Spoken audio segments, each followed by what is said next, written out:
اته ډوله سړي داسې دي چې ژوند به په فقر کې تیروي او فقر کې به مري. اول هغه سړی چې له داسې مېرمنې سره واده کوي چې بې حسابه مصرف کوونکې وي، د خاوند مال نه ساتي، هر څه بې له زړه خوږۍ مصرفوي. دویم هغه سړی چې پر نشهیي موادو، سګرټو، چرسو یا د شرابو روږدي وي. دا خلک هره ورځ خپل مالونه بې له زړه خوږي سوځوي او بالاخره پاتې مال به هم په خپل علاج لګوي.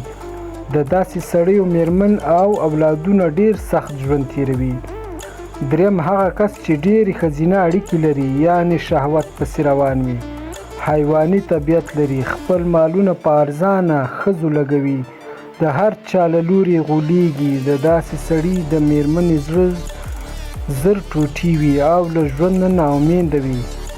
څلورم هغه سړی چې پر خپلې مېرمنې ظلم کوي، وهي یې، سپکوي یې، سپکې سپورې ورته وایي، د هغې ښېرا د ده عمر له منځه وړي او که بددعا هم ونه کړي، د ښځې پر ظلم کوونکي به الله تعالی حساب ورکول کېږي.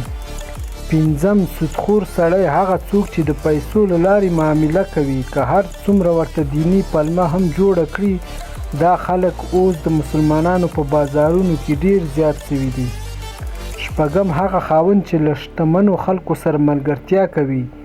له شتمنو سره ملګرتیا دا معنا لري چې ته به هم د دوی په څیر مصرف کوې، جامې به یې کاپي کوې لکه دوی به لوړې هوایي امیدونه لري، حال دا چې ته یو عاید لري یا هیڅ عاید نه لري. اووم هغه کس چې پر قهوه خانې، میلې، سفرونه او د نفس خوندونه روږدي وي. او اتم تر ټولو مهم هغه سړی چې د خپلو والدینو نافرمانه وي.